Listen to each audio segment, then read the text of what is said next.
You're listening to Thunder and Lightning on SuperTalk Mississippi, covering Mississippi State sports like nobody else. With Sports Talk Mississippi's Brian Hadad and Robbie Faulk of On3 Sports.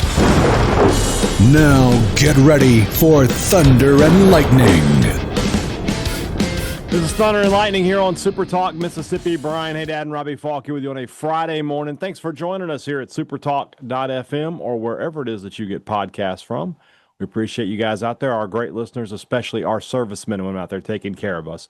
We want to thank our sponsors over at Strange Brew Coffee House and Churn and Spoon Ice Cream. Start your day the right way with a trip to the drive-thru over at Strange Brew Coffee House here in Starkville or at Brupolo over in Tupelo. Be a little weird, Robbie, if Brupolo was in Tranquil. That would be a little weird. But, if you go into Strange Brew, there's some tranquility in there. They got a nice little loft up there where you can read books, leather-bound books. Does it smell of rich mahogany? It smells of coffee beans. Oh, well, there you go. And nice baked goods. That's better than rich mahogany, if we're being honest. Man, it really is. Wherever you are in our great state, you can enjoy Strange Brew Coffee each and every morning. It's just a click away at strangebrewcoffeehouse.com. The Mississippi Beef Council wants to remind you that beef, it is what's for dinner. Oh, Robbie. My buddy Greg, you know, we give Ole Miss a lot of grief here on this podcast, and it's mostly well-deserved.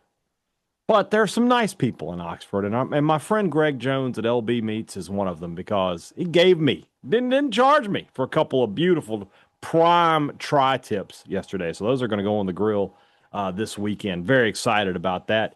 If you're cooking out this weekend, nothing beats the sizzle of beef on the grill. And if you don't have a Greg of your own, well, I'm sure your town has a butcher, a meat market, or nothing else, a grocery store. Go talk to those guys, find out what the best cuts are, and put them on the grill this weekend. Beef, it's what's for dinner, thanks to our friends, the Mississippi Beef Council. By the way, I have, as we speak, a Mississippi pot roast is fermenting in the it's percolating slow cooker there you go. Right now. So when I get home later this afternoon, I'm expecting a nice big old slab of chuck roast, wafting the aroma. Yes, very good. I'll let you know how it goes. You do let me know that. The College Corner, collegecornerstore.com is the place to find the maroon and white merchandise that you are looking for. And if you are in the mood to buy new gear, the place to do it is College Corner. They have everything you're looking for with all the logos that matter, the interlocking, the state script, the M over S. So get those today before the start of the season. 2 locations in the Jackson area, Ridgeland by Fleet Feet, Florida by the Half Shell, or you can shop online at collegecornerstore.com. Restaurant Tyler, Starkville's flagship restaurant for lunch, for dinner, for Sunday brunch, the best meal in town. Going to be at Restaurant Tyler. I do love a Restaurant Tyler lunch. I think I'm going to go tomorrow. I think I'm going to go to eat at Restaurant Tyler tomorrow. I'll see if one of my kids wants to go with me. And I'm going to go do that. So put that on my list. Let me write that down somewhere so I don't forget. If you're going to be in the Starkville area around lunchtime tomorrow or anytime, the place to go is always going to be Restaurant Tyler. Priority One Bank, 16 locations here to serve you throughout Central Mississippi. Let PriorityOneBank.com be your guide and show you not only how they're going to help you invest and manage your money, but how they're going to help you prepare for your future. Now more than ever, when you have questions about your money, you need answers. You need to get a bank that knows you the same way it knows your money. You need a bank that provides a level of service that you're only going to get at Priority One Bank. Let Priority One Bank make you their priority. I don't know. I'm just all right. Sometimes I just space out, man. Sometimes it's just like survived yesterday. I did. Great remote. Had a lot of great guests. A lot of good people. Well, good is relative, but we had a lot of people. You're giving way too many compliments here. I'm just saying. I don't believe you. It's always the same thing, you know. I meet all these Ole Miss fans, and they're like, "Oh, we love you," and it's never the opposite. It's never a State fan telling me how much they love Richard. It never happens. I mean, it's hard not to like us. I agree. I had a guy come by and says, like, I listen to your podcast all the time. I was like, well, I'm not surprised. There's a group of older men. I won't call them old men. I'll say they're seasoned. In Ackerman at Cody Earl's. Yeah. Great breakfast spot in Ackerman. If you're ever Yeah. in town, go check it out. And they sit around this table every single morning and they solve the world's problems. You know how that goes. Yeah. But every single one of them listen to Super Talk, Sports Talk. Mm-hmm. Some of them listen to our podcast. They all read the Starkville Daily News. Even like several of them are Ole They're Miss keeping fans. us afloat. One of them actually played for Johnny Vault, and he is actually like he reads every single story I write. He listens to the show, Super Talk, and I mean, they come over to me all the time. Like, you keep Hadad in line now. We like Hadad a lot better than Richard. I mean, it's crazy. It's like it's a phenomenon. What can I say? I appreciate all that, but a Because great we're start. close. Yeah, great start to the not fall camp tour. But the best stop is going to be next week when we're at Two Brothers Smoke Meats, a full day with Mississippi State. Robbie kicks us off at 1:00. Come check out the debut of Talking Dogs, his new show here on WKBB Super Talk in the Golden Triangle. Sports Talk Mississippi at 3:00. Thunder and Lightning live at 6:00. We have locked in that Zach Selman will join us, Brian O'Connor will join us, and Chris Jans will join us. We'll have recorded interviews with Jeff Lebby and with Coleman Hutzler. And also, let me just a quick thought here. We had a lot of gear to give away yesterday, and for whatever reason, I guess the Ole Miss fans are too good. They didn't show up. So I'm just telling you right now, we're going to have about 6 Genteel Apparel Mississippi State hoodies to give away, 6 Genteel Mississippi State polos to give away. We got stays at the Pearl River Resort. We've got rounds of golf at Dancing Rabbit. We've got gift certificates for free meals at Philip M's, which is one of the best steakhouses in this state. We're going to have a bunch of Super Talk hats, whatever else we can come up with. Please, we ask you to join us because we want to give that gear away and have you looking your best this college football season. I promise it's not Banner M stuff. I promise. Will this be the day that I have I'm going to sneak one out. Giveaway? Extra large? Oh, we have Robbie Faulk has won a Genteel polo. Extra large? Congratulations. XL? XL. I'll sneak one out of there for you. Can we have a frozen ticket? Can I get the lottery? Like Patrick Ewing? Like, look, Robbie, congratulations. Rigoberto Stanley Hawk on this one. You're not supposed to give that away. Well. All right. I believe this is year 10 of the media poll. Just an idea that I had where I was like, I want to know what everybody else is thinking. I want to see if I'm on or off on my own predictions. The names have changed, but the results remain the same. Shout out to Robbie, to Paul Jones from On 3, and Steve Robertson from 24/7. The only guys who have done them all. We are the only ones that have been on every poll. So let's just dive right into it here. Obviously some new faces. Rivers Huey is doing it for I think this is her second or third time down on ESPN 104.5 in Baton Rouge. Brandon Walker made his triumphant return, kind of. It was kind of incomplete. So we'll figure it out for him. And then the new faces, Sam Sklar from the Clarion Ledger, Colin Dams from the Columbus Commercial Dispatch, and our two friends from WCBI Sports, Carlo Barone and Avery Cameron, who just started here. So I barely know her, but she was kind enough to jump in. Let's just start right in. First off, Brandon is the most optimistic for this season. Shocker. He's got the 6-6 for Brandon Walker. He's turned into a little bit of a shield for the university, I think. I think Brandon's starting to slip over to that side so he can get free gear. Yeah. And, that makes $1 million a year. He could just, buy the gear. Yeah, you would think. But that's part of being a celebrity is you get free things, I guess. Yeah. That's the thing about, celebrities is they get free. The people who can afford whatever, they get stuff for free. So yes, good for him. 6-6 from Brandon Walker, 5-7 from Robbie, Paul, Steve, Colin, and Rivers. You're thinking right now, oh, okay, so those are all the 5-7s. Everybody else must be 7 or 8 wins. No, afraid not.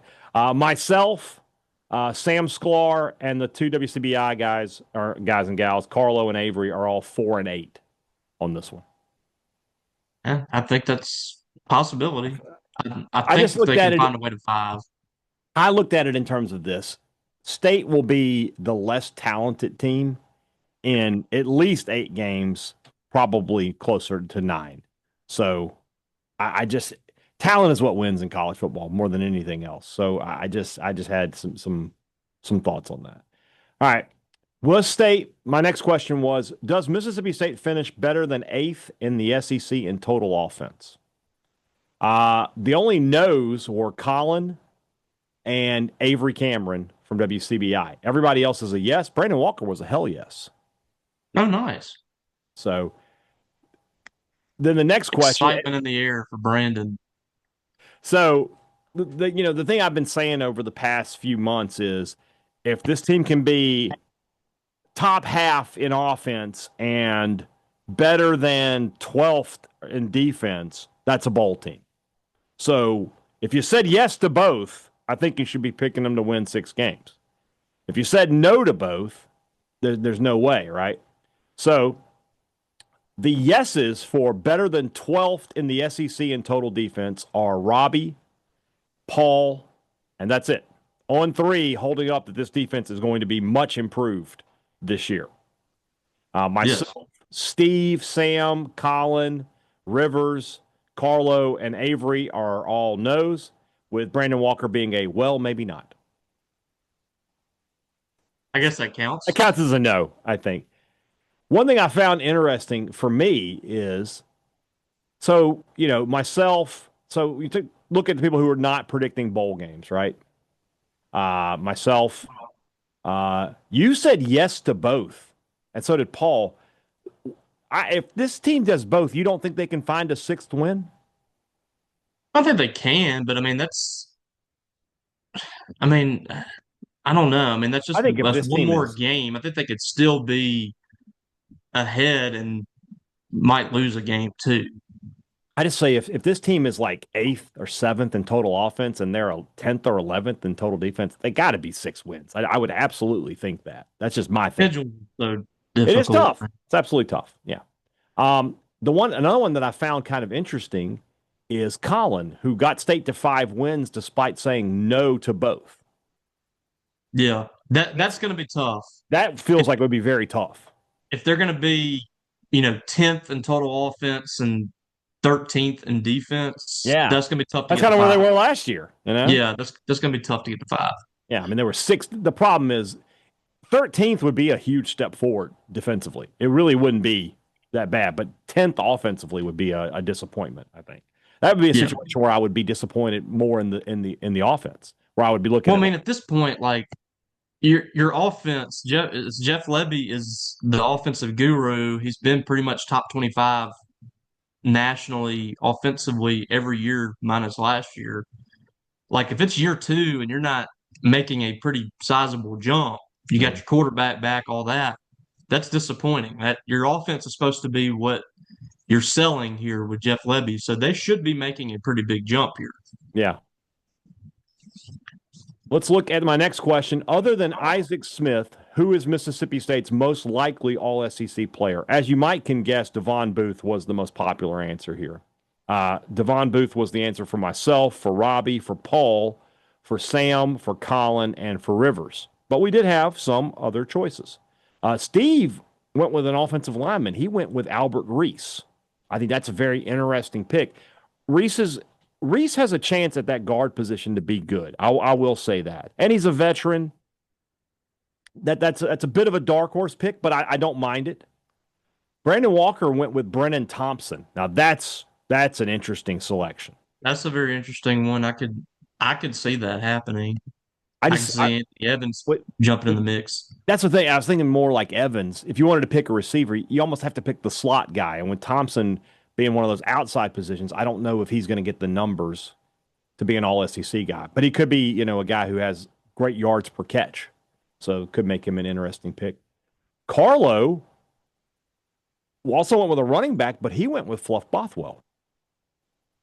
Now that I like. I mean, if Bothwell's all SEC, this is a really good offense.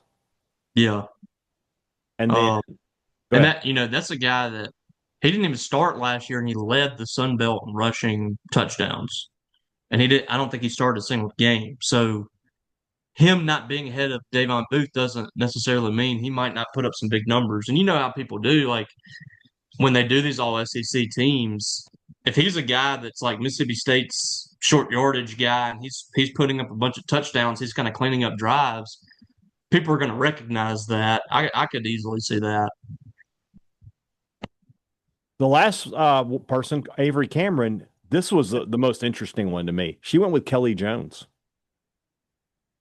Now, I'll tell you this. She has State 4-8. If Kelly Jones is all SEC, State's going to be better than 4-8. I would absolutely think that. If they get one of the corners, which we're saying is the weakest unit on this defense, on this team, to be an all SEC performer, they will be better than 4-8. I would almost be willing to guarantee that.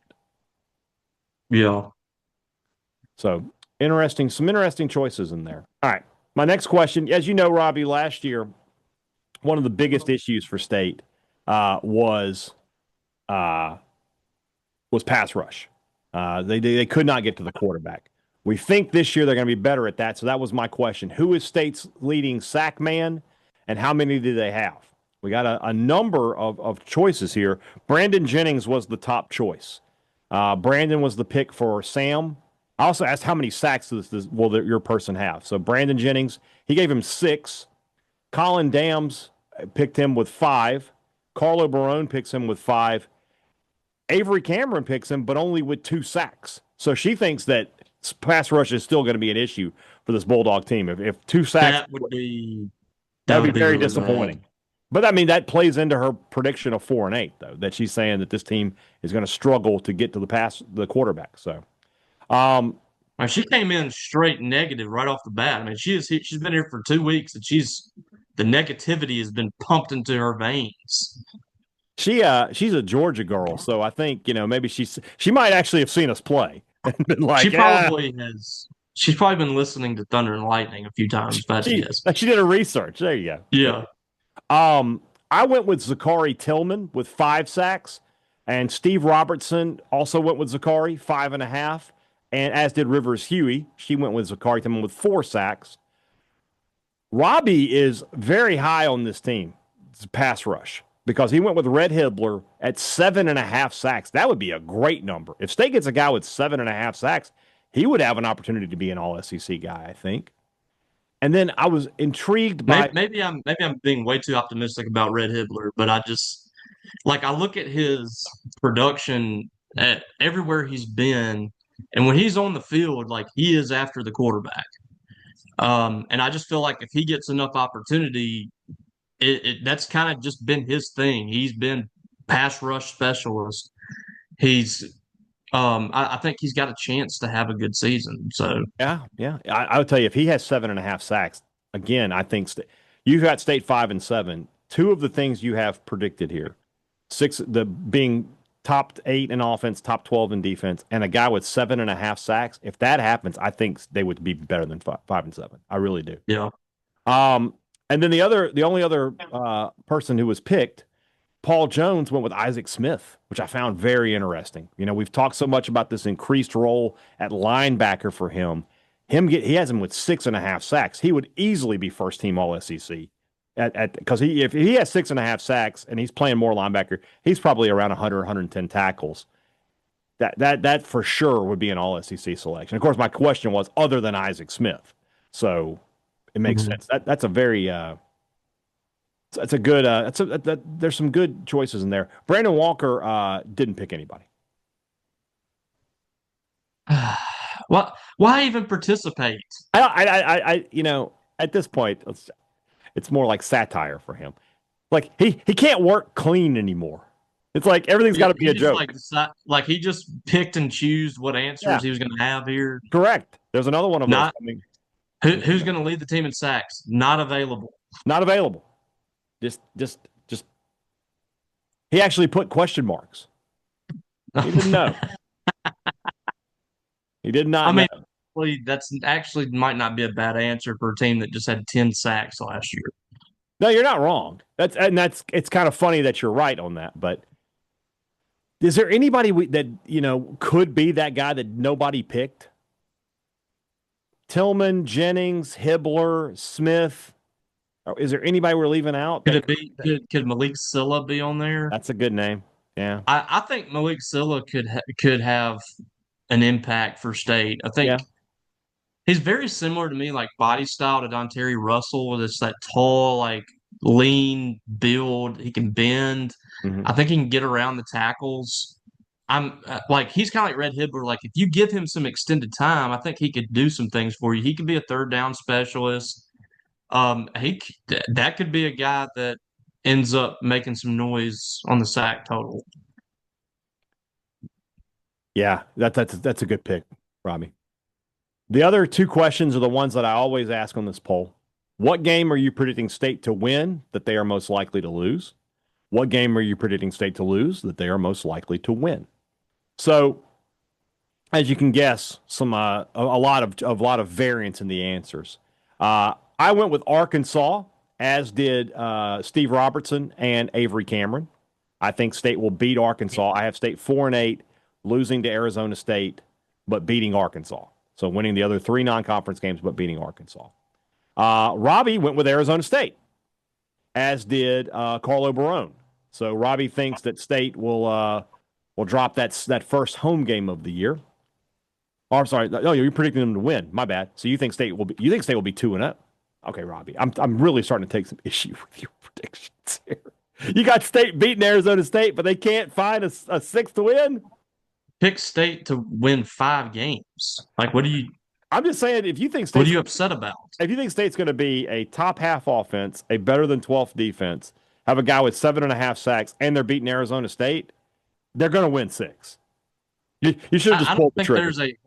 I don't think there's a hard, fast like rule here. Like the SEC schedule is absolutely brutal. It's brutal. I have more confidence in Mississippi State winning a home game against Arizona State than I do beating Georgia, Texas, teams like that, and then going on the road is a different story. I get it.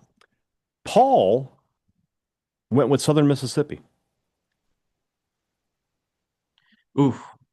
So he says he's got State winning 5 games, which means that he either has them beating Arizona State or beating 2 SEC teams. And he thinks that Southern Mississippi is the game that they could lose the most. That's interesting. If you're saying the State's going to win 5, I don't think there's any scenario where they lose to Southern Miss. Well, again, he's predicting State to win. He's saying that's what I'm saying. Yeah, I don't see that either. If you think they can win 5 games, that shouldn't even be a thought. Maybe it's a situation where he thinks they got to get off that good start. And and mentally they could be weak that first game. I don't know. It's an interesting pick. Sam Sklar went with Missouri, so he's picking State to go on the road and beat Missouri. Rivers Huey went with Texas A&M.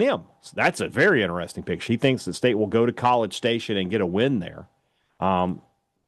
So at 5-7 and beating A&M, I wonder if she thinks it's Arizona State or another SEC team. If State's good enough to go to A&M and win, they should be better than 5-7, I would think. Yeah, I think so too. That's an interesting one there. Brandon Walker went not applicable.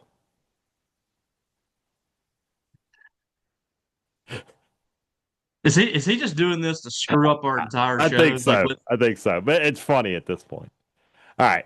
Next question is the reverse, right? The game you're predicting State to lose that they're most likely to win. 3 of us went Arizona State, myself, Sam, and Avery. And I think if you're predicting State to lose to Arizona State, this is the easy answer, right? That they can win that game.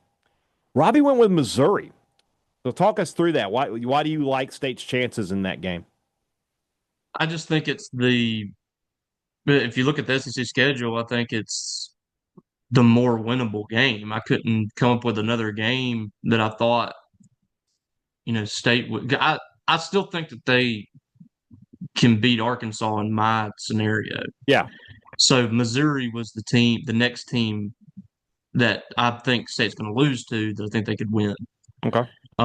Even over Ole Miss, I don't know. I've just never really been super Yeah. scared of Missouri, you know. I get you. All right. Paul, Colin, and Brandon all went with Tennessee. They say State will lose to Tennessee, but they think that is a winnable game for the Bulldogs.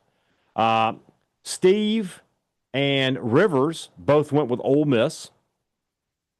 And then that's it. So the games that are in that scenario, Arizona State, Missouri, Tennessee, Ole Miss. Everybody picked one of those 4 games. So some interesting I think that's selection. probably the grouping that's the most Yeah. logical. So the last 2 years, I predicted 8-4 and 6-6. State has gone 5-7 and 2-10. I'm saying 4-8 this year. If that trend continues, State's going winless. I just want to point that out for me. But there's the possibility that I'm wrong the other way. That State's much better than I think that they're going to be. I think 5-7. Your prediction probably feels a little righter to me, but I'm just not sold on what how much better they're going to be defensively. I think they're going to be fine offensively, but defensively, if you told me they're still like 14th or 15th, maybe even 16th in the conference, I'm not going to be surprised by that. That's why I say 4-8. I feel like they'll lose these shootout games. So, anything surprising in this list to you? Not really. Yeah. I mean, I knew that Brandon was going to be, halfway participant, so that didn't really surprise me much. Yeah, he's the last 2 years he just hasn't gotten back to me. I'll send him the text, I'll send him the email, and he doesn't ever respond to it. The year that he actually did it, he did it. He put it a full list, so I don't know. I don't know what's up. I mean, it took me a minute and a half. Well, all you got to do is write down Brandon Jennings 4 and Arkansas and call it a day. I should mess with him and put, because I'll tweet out this graphic tomorrow. I should put that he picks. Is Nicholas Bargan still on the team? Could he be the sack leader this year? I don't think he's on the team anymore. Somebody like that. And then so like if he's not going to take the time to do that, you need to put the most outrageous Texas names in there to make the team you're predicting like State to beat that they're most likely to lose to. No, I should put Alcorn. Yes, please do it. Should I go that? Which way should I go? So I say he's predicting State to maybe lose to Alcorn, or should I go, wow, he's predicting State to beat Georgia? Why not both? Why not both? Yeah.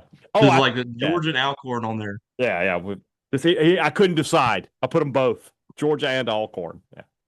There we go. That's what he gets. As always, I appreciate everybody participating in this poll. Hope give you guys a baseline of what the people who cover your team, what we all think about them this year. We'll see. There's a lot of wait and see.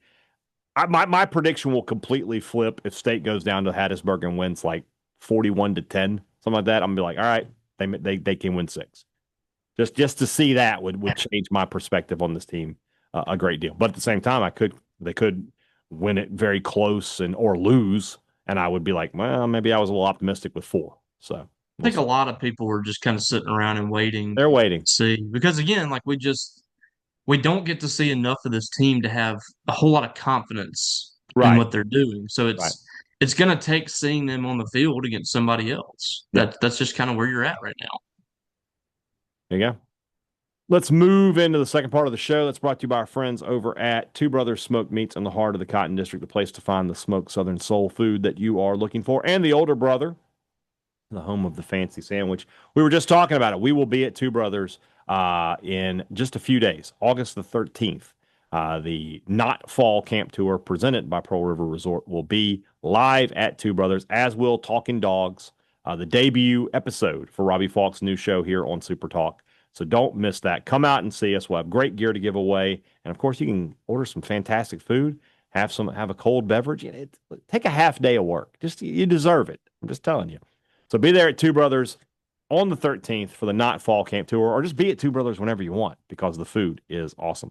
Great products, great service. Every business likes to promise it to you. They deliver it to you at Advantage Business Systems. That's what they've been doing for 50 years.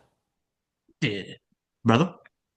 When you need new technology for your business, the place to call is Advantage Business Systems. The place to call when you need a new copier or a new printer is Advantage Business Systems. Because not only are you getting a great product, you get service after the sale. You get somebody you can rely on to get your machine back up and running if something goes wrong. So don't mess around with these big brand stores that are going to tell you, okay, call this 1-800 number when there's a problem, and they'll set you up with an out-of-state technician, and that person can be there in maybe a week to 10 days. Don't do that. Talk to Advantage Business Systems. Get your problems taken care of. A lot of times the exact same day. 601-362-9192 or visit them online at absms.com. Find out how Advantage Business Systems will help your business do business. If you're going to be in Starkville anytime soon, you need to be heading to Maroon & Co. If not, there's always maroonandco.com. Nobody has a bigger or better selection of Mississippi State merchandise in the city of Starkville than Maroon & Co. They have upgraded a lot of what the store offers in terms of Mississippi State gear. They have a whole new selection of hats, polos, everything coming in. They've got the logos that you want, and they have more promo codes so you can save a little bit of money. Thunder 15 takes 15% off regular price. Some exclusions do apply. Football season's coming up. You know you're going to be in Starkville. Make sure you're headed to Maroon & Co. It's hot outside, but the deals are hotter at Scruggs Farm, Lawn, and Garden. It's the end of the season sale right now. They'll take, how about this, Robbie? $2,700 off all in stock John Deere Z900 series zero-turn mowers, fuel injected and ready to roll. I'm $2,700 off, Robbie. Go buy one. I'm just saying. Well, if I had the money to spend on that, I can promise you I would be. Plus, you can take advantage of 0% financing if you're looking for a tractor. Scrugg has the package deals you've been looking for. We can help you customize your own, or they can give you up to 0%, up to 72 months. But hurry, those deals won't last long. At Scruggs, remember, they have what you want for less. All right, we talked about it a little bit yesterday, but Mississippi State's men's basketball schedule is now, I believe, fully intact. I think that every game is set now. This is a pretty good non-conference schedule when you look at it. Iowa State at a neutral site, Kansas State, and then probably Nebraska or New Mexico at a neutral site. SMU coming to Starkville, Georgia Tech on the road, neutral site game with Utah, Memphis coming to Starkville, and then SEC play. So let's just go through these games real quick. SEC play kicks off on January the 3rd with Mississippi State heading to Texas. That's their first game of the year. Of course, home game is the following Tuesday or Wednesday. So I asked Richard about this, and you're correct. It's just a flex that it'll be Tuesday or Wednesday, and they'll have some leeway into where they want to put the marquee matchup. So fine. Yeah. But State will host Oklahoma. They'll have a road game against Kentucky on Saturday, January 10th. Then against Alabama in the midweek. We already know that will be at 8 o'clock tip, just because we know it. It's not official, but we know it. January 17th, Mississippi State versus Ole Miss in Starkville. Then the following midweek game, they'll be at College Station to take on Texas A&M. Back at home again in Starkville to take on Vanderbilt. Then back-to-back road games at LSU, at Missouri, the final week of January. I hate that LSU game is on a weekday. I was hoping to go down there with my daughter again, see our family down there, but oh well. Then it's back-to-back home games on the first week of February, the 7th and the 11th. That's against Arkansas and Tennessee. Nothing says love on Valentine's Day like Mississippi State versus Ole Miss in the Pavilion. I am sure the Rebel fans will be singing sweet lullabies to Josh Hubbard. They'll be telling him how much they love him and respect him. Yes, they tend to do that. Yes. February 17th or 18th, Auburn comes to Starkville. The return of Keyshawn Murphy. I believe that will be an atmosphere similar to the return of Gary Irvin many years ago when he came back to Starkville. I think that will be a very hostile crowd that the Auburn Tigers will be walking into. The night that Joseph Ayoub outscored Gary Irvin. That was incredible. State at South Carolina on February 21st. Then at Tuscaloosa, another midweek game against the Crimson Tide. That one's on the road. Wednesday at 8 p.m. Wednesday at 8 p.m. Missouri is the third team State plays twice this year. They come to Starkville on February 28th. 2 games in the month of March. They're at Florida, and then they finish the season on Saturday, March 7th, hosting the Georgia Bulldogs. So a pretty good home schedule, some winnable games. What's been so great for Jans is that he handles his business in the non-conference. You know this as well as I do. That's what killed Stansbury year after year. He would always drop at least 2 games in the non-conference that he had no business dropping. And so when we got to March, his team was an 8 seed instead of a 6 seed or something like that. Jans has always taken care of his business in the non-conference. This year, it's just going to be about, can you be better than 8 and 10 in the SEC? And if you can, you got a great chance with the strength of this conference to be a high seed in the NCAA tournament and get that win that State fans have just been waiting on for the last decade plus. Yeah, outside of Southern a couple years ago, he's been really good in non-conference. Yeah. But the thing Butler is, last year wasn't a great loss, but it was a neutral site game to a respectable program, we'll say. Yeah, it was a quad 2, wasn't it? I think it ended up being a quad 2, yeah. You have a schedule here this time around where you don't have a lot of anchors. You got Memphis coming to town. You're going to face Utah at a neutral site. They're usually solid. Georgia Tech is okay on the road. That'll be a decent quad game. Probably a quad 2 game when it's all said and done. SMU, we thought was going to be a little bit better last year, but that'll be an interesting game. So these are good games, neutral sites and the home games and away games. They should come out of that non-conference in pretty decent shape from a net perspective. They need to finish strong there. Mm-hmm. 2 losses, maybe 3 at the tops, and then you get into SEC play. Can you flip that record to 10-8 this year? I don't quite know yet because I just don't know about this roster. I like the roster, but I just don't know. Got to see a few games. It's so new. But I feel like the SEC is kind of wide open this year. Last year was a different world. And I think in a normal year in SEC play, State probably wins 11 or 12 games. Yeah, but not last year. But that was a different world they were in last year. I think this is a more manageable schedule. It just depends on how good this team is. If this team is better than they were last year, certainly you can win 10 SEC games. And I think, a 10-8 Mississippi State team, the SEC schedule, that's a team that's pushing for a 6 seed probably.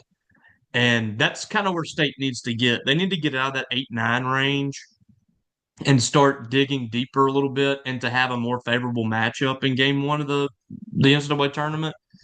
But you definitely need to get back in the tournament this year. You need to be no worse than an 8-9 seed and go from there.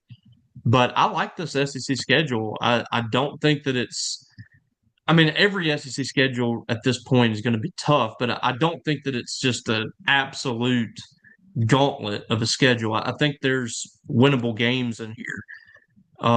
So you got Tennessee and Starkville, you got Arkansas and Starkville, who I expect to be better. Of course, you got Ole Miss and Alabama. I think Oklahoma, you should win that ball game at home. The home schedule is set up for State to do pretty well. And that's kind of what hurt them last year is they had some winnable conference games at home that they didn't get. Yeah. And had they taken a couple of those, could you take Kentucky and Alabama? Those would have been huge wins for Mississippi State, but they couldn't quite get them done. If you win one of those games, it looks completely different for you last year, but they didn't do it. This year, I think that they should be able to have a good home record for sure. And then you go on the road, and you got some tough road games. You got to go to Gainesville. You got to go to Tuscaloosa. I go to Lexington. You got to go to Oxford, Lexington, Baton Rouge. I think LSU will be better. So it's a tough schedule, but I think State is in position to have a good year. Yep, I agree with you. We'll see what happens. But tip-off's not too far away. All right, we'll be back with you guys next week as we continue to get closer and closer to the start of the college football season. Talk to you guys then. For Robbie Faulk, I'm Brian Hadad. Thanks for listening to Thunder and Lightning here on SuperTalk, Mississippi.